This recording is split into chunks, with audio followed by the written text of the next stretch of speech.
The BYU football program is 5-2 by virtue of a 27-14 victory over Texas Tech. We're breaking it down on a special edition of POSTCAST as we react to the good, the bad, and your overall takeaways on social media. You are Locked On Cougars, your daily podcast on the BYU Cougars, part of the Locked On Podcast Network. Your team every day.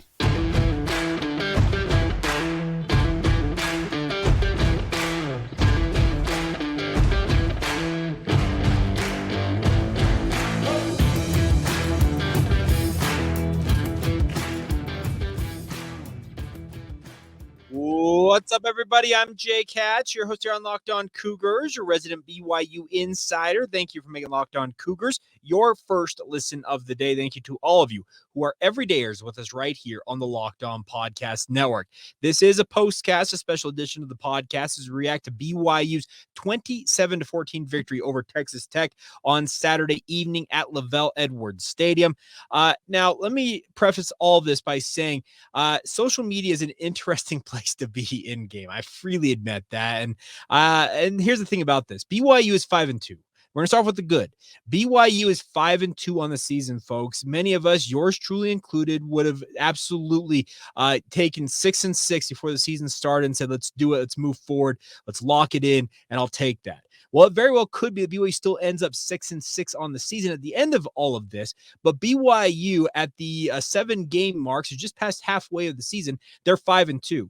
What is still capable in terms of their accomplishments this season? Could they pick up a 6th, a 7th, maybe an 8th win? That is all on the table. Social media, a lot of you are really, really down on the coaching staff, in particular Aaron Roderick as BYU's offensive coordinator. I don't know what to tell you guys. I do not expect Aaron Roderick to be going anywhere, anytime soon under Kalani Sitake's leadership and direction of the BYU football program. That's my personal opinion. I don't have any inside intel. Let me reiterate. This is my personal feeling is that Aaron Roderick is not going anywhere, folks. I could be dead wrong about that. Kalani could wake up the day after the season and say, you know what, I need to make a change at offensive coordinator. But right now, he's not making the change in season, and it's Aaron Roderick's job. He's been charged with figuring out how to get more out of the offense. We'll talk about that here in a moment. But let's just reiterate. BYU's 5-2, everybody. Let's celebrate. Some of y'all are insufferable, as I said on Twitter. I got a couple of DMs from some fans, and they were just downright abysmal with some of the hot takes they had, most notably centering around the offense and Aaron Roderick in particular. I don't know what to tell you guys. I know that BYU's been scraping by. They're 5-2 despite being outgained and outpossessed and all these different metrics. But let's celebrate the wins, everybody. Why must you find ways to be as down as some people were? I'm not saying all of y'all, but some people were about this game for BYU. Could BYU performed better in the second half in particular? Abso-freaking-lutely they could have. They could have avoided going 3-and-out. Was it 5 or 6 out of the 7 drives in that second half? Not good enough in that respect. And I guarantee they're going to go back to the drawing board and try and figure things out. But celebrate the W's. It's a hard sport to win football games in, folks. One mark of a good football program is finding ways to win even if you're not operating at peak efficiency, and that's exactly what BYU is doing. Remember how down all of us were after BYU got absolutely trounced 44-11 last Saturday by TCU. Remember some of the thought that, okay, could BYU lose out here? BYU put on a markedly better performance at home against Texas Tech and got the victory. It's a win. Celebrate accordingly. I can tell you Kalani Sitake and his players were celebrating wildly. You probably saw them dancing in the postgame locker room. Yes, there is plenty to work on. There is plenty to fix if you're BYU, but the Cougars did the darn thing and won the dang football game. That good enough? I could end the podcast right now and feel like I had done my job. But a couple other things I really liked about this game for BYU. The Cougars piled up 150 rushing yards on 30 attempts. That comes out to a healthy average of 5 yards per carry. LJ Martin, 10 carries for 93 yards, 9.3 yards per carry. Aidan Robbins, 16 carries for 49 yards. He came in late in this game, speaking of Aidan Robbins, and it's his first extensive action since game 2 against Southern Utah. And he picked up hard yards that were important for BYU to grind out this victory over Texas Tech. It's good to have Aidan Robbins back. He showed flashes of why BYU wanted him in the transfer portal, why he was a 1,000-yard rusher a season ago for UNLV. It was good to see him back out on the football field, but more importantly, good to see BYU's rushing attack come alive. Kedon Slovis, a pretty pedestrian night. 15 completions on 27 attempts, 127 yards, 2 touchdowns, but more importantly, 0, and I mean count them, 0 interceptions. Yes, his completion percentage is not great. His overall yardage on the season is not phenomenal, but he's doing enough to get BYU to W's. I don't get why certain people think Kedon Slovis needs to be benched. This is a guy who has led BYU to a 5-2 record, folks, similar to the Aaron Roderick conversation. I do not expect Kalani Sitake at any point here, unless things really spiral out of control, to replace Kedon Slovis as BYU starting quarterback. It just makes 0 sense. Other good things, BYU's defense, 389 yards is an improvement for the 580 or whatever they gave up against TCU a week ago. 153 rushing yards. You can live with that. The best stat of the night, though, for BYU, takeaways. 5, count them, 5 turnovers collected by BYU. BYU continues when they are plus in the turnover margin this season. They are undefeated. They are 5-0. When they're even or losing in the turnover margin, the only 2 losses they have are a result of those 2. So very, very impressive effort from BYU on defense. I thought it was a solid bounce back effort for BYU. Yes, you want to see more than 277 total yards on offense, and that's something we'll discuss here momentarily. But it was really, really nice to see BYU get back to being more of what they had been this year. I wanted to see if BYU could prove that TCU was the exception, and this game to me would prove, okay, they're more of what BYU was the first 5 games of the year. That's exactly what they proved tonight. Tonight was more of a showing for BYU on par with what they had done through the first 5 games before that bye week. A lot of things went wrong against TCU, and plenty of stuff went wrong against Texas Tech, but BYU hung tough, and they just stayed in this football game and kept grinding and grinding and grinding. It's not pretty. It's not sexy. I get all that, but one thing that BYU is, they are a winning football program. They are officially now just 1 win away from getting to bowl eligibility. They actually have more wins in terms of Big 12 wins than the other 3 newcomers combined. And by the way, this is just the second legacy win, or speaking of a win for a newcomer in the Big 12 conference over a legacy member, with BYU getting the win over Texas Tech. The only other one was Houston on that thrilling Hail Mary to beat West Virginia. It was 2 weeks ago on a Thursday night. So solid outing for BYU, all things considered. Was it perfect? By no means was it perfect. There is plenty for BYU to improve on, and who knows if everything gets fixed this season, or they have to continue to tweak things in the outside. Who knows? But the good news is BYU won the football game. Let's celebrate that. Now, there's plenty to fix, and we'll talk about some of those things that BYU needs to work on. We'll get to those coming up here momentarily. Now, a quick word on our friends over at UCCU. They've been working on this for months now. And the best part about UCCU is they have a new feature called Learn and Earn. What it is, it's paying your entire family inside the UCCU mobile banking app to learn about money. Simple as that. They break down financial topics into fun, bite-sized educational games with Learn and Earn. They feature quizzes and trivia, and every time a family member of yours completes a topic, they can earn points that accrue and be redeemed for gift cards to places like Amazon, Apple, Sephora, Walmart, Nike, and many, many more, my friends. There's age-appropriate content for every member of the family who can compete against one another to track their progress on leaderboards. Learn and Earn is available inside the UCCU mobile banking app, so you can play it anytime, anywhere, and the more you play, the more you learn, and the more you learn, the more you earn. Of course, it's all courtesy of UCCU. It's part of their award-winning Be Money Smart Youth Banking program, helping kids, teens, and parents have fun while learning about money, while becoming financially literate and learning about money together. Simple as that, my friends. It's all courtesy of UCCU. Love where you bank. Thank you once again for making Locked On Cougars your first listen of the day. Thank you to all of you for your support, and thank you for joining us on this postcast edition of the show. All right, now for the stuff that BYU needs to clean up.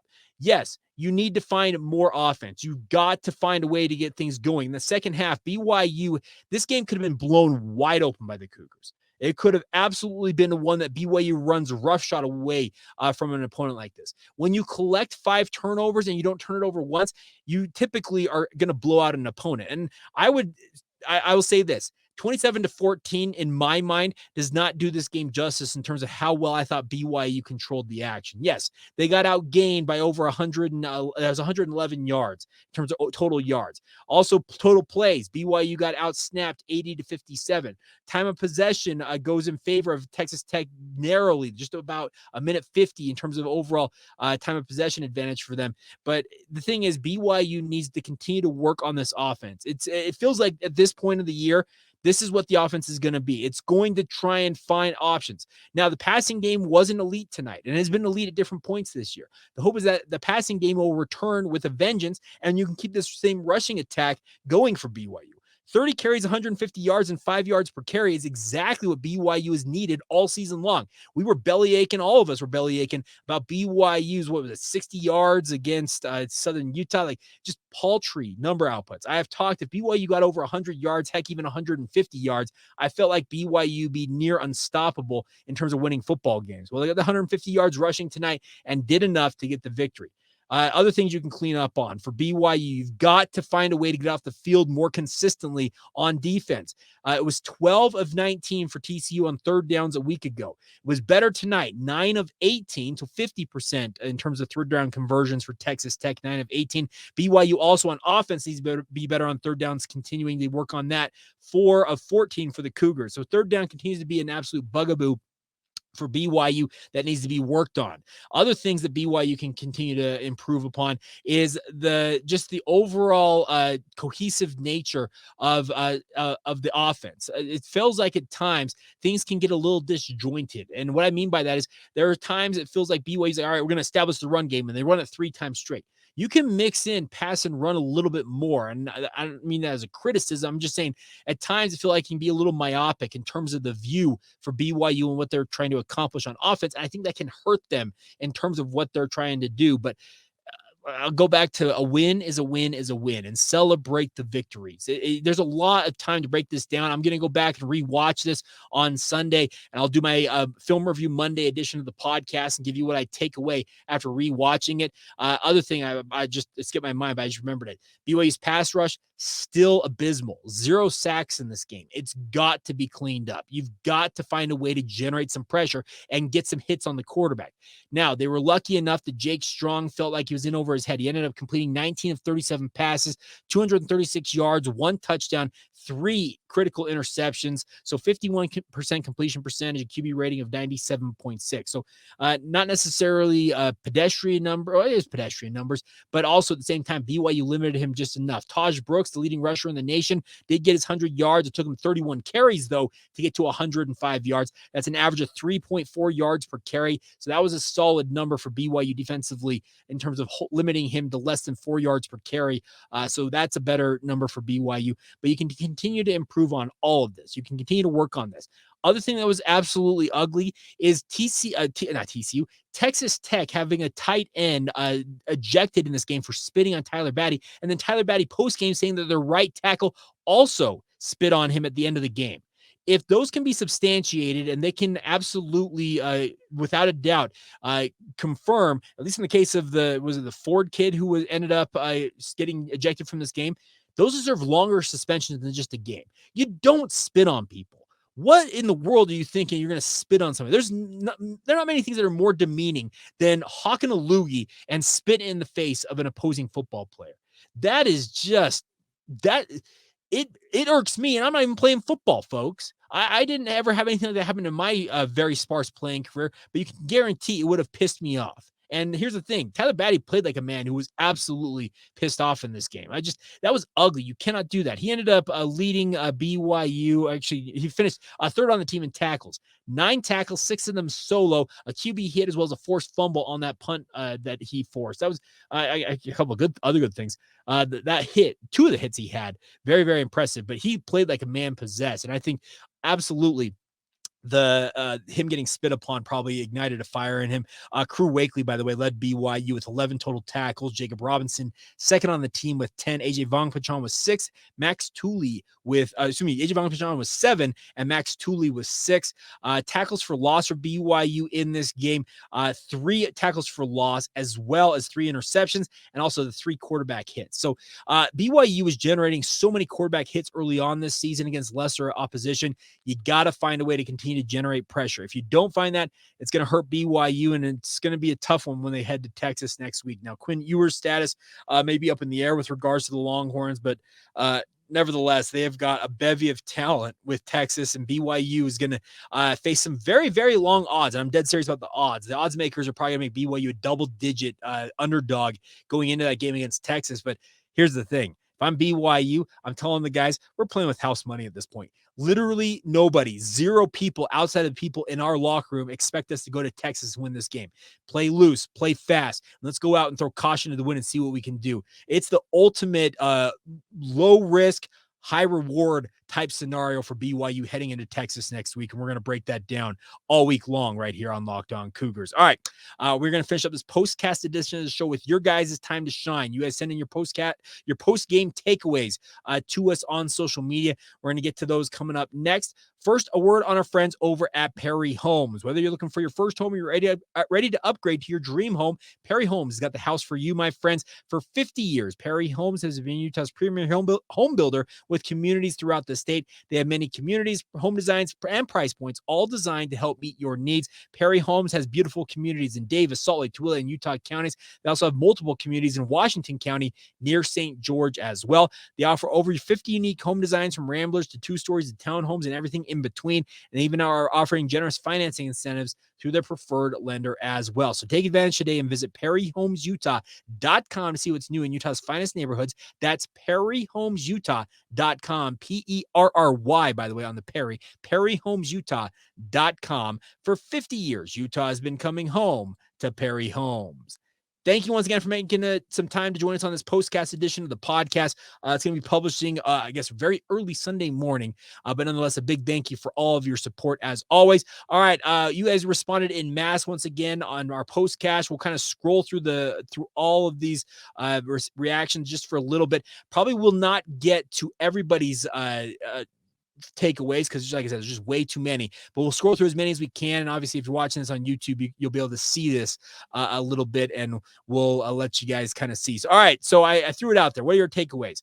Steven at M4G bit, he says, I would really like us to start playing like we won the game in the fourth quarter when we have a 3+ score lead, not right after the half. The play calling in that second half offensively was bad.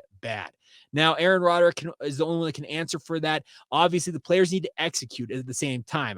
The play calling may not have been what you wanted it to be, but the players got to execute the plays. Oh, by the way, I completely spaced on one of the great plays in this game. Darius Lassiter climbing the ladder and going up and getting it, by the way. What a snag that was. Ends up finishing that drive with the touchdown pass at the end of it, a 4-yard touchdown reception. But man, what a job by him to go up one hand, haul that in, secure the catch against his body, and absorb the contact through the ground to secure the catch. What a play for him. I just came to my mind as I was thinking about this. All right, other comments coming in. Daniel Haslam, our defense was much improved. We can figure out the offense. We will be in good shape. That's a very, very good point, Daniel. Of course, you've been a longtime supporter and listener of the podcast. Cannot thank you enough for that. Real sports fan at CDS Ha 99. Got to do a better job of containing and setting an edge on defense. 3 drop picks. You're right. Crew Wakely had 2 on one possession to one series alone, it felt like.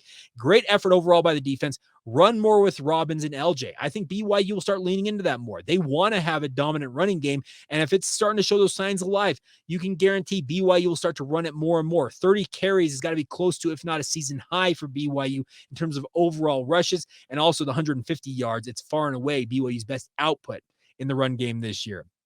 Nicholas Chadwick, our good friend, Nick_Chadwick. Man, A-Rod needs a fire lit under his ass.